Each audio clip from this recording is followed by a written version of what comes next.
Ассалаумағалейкум, құрметті қазақ елі. Есімім Нақып Бақытжан. Бүгін 27 маусым 2024 жыл, сағат 10:43 өтті. Конституциялық соттың аппаратының жауабына түсініктеме алу үшін хабарласып тұрмын. Д. Ажибеков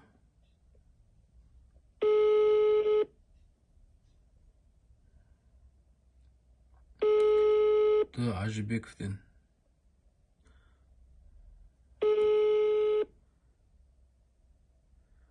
өтініш арқылы өтініш жазылған, бірақ өтініш арқылы жауапқа шағымдануға мүмкін емес екен.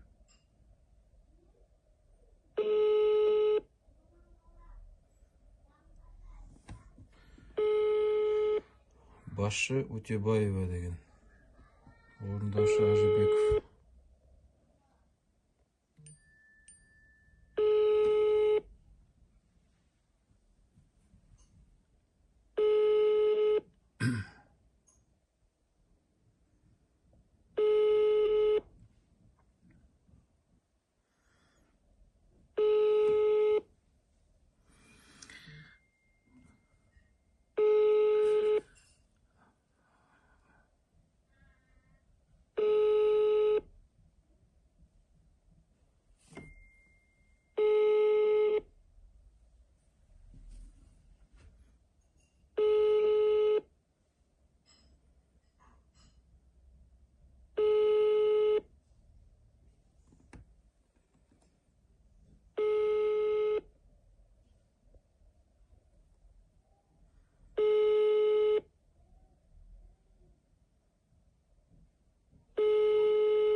Құрметті қазақ елі, көрдіңіздер, 2 марта хабарластым.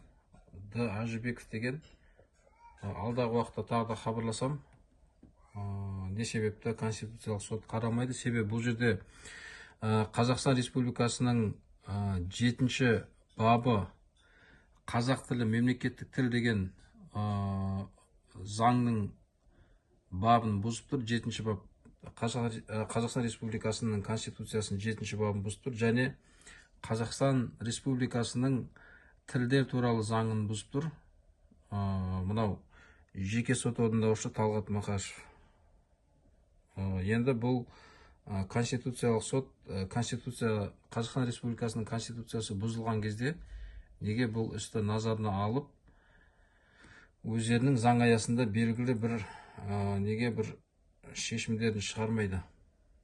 Қазақстан Республикасының тілдер туралы заңдары, Қазақстан Республикасының мемлекет тіл туралы Конституцияда жазылған Қазақстан Республикасының мемлекеттік тілі Қазақстан Республикасының мемлекеттің қорғауында болады деп айтылған, алайда бұл мемлекеттің қорғауында болмай тұр.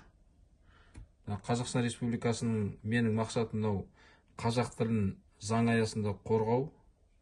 Ал мынау Қазақстан Республикасының Конституциялық сотының аппараты оған жауап бермей, хатты қараусыз қалдыра салады.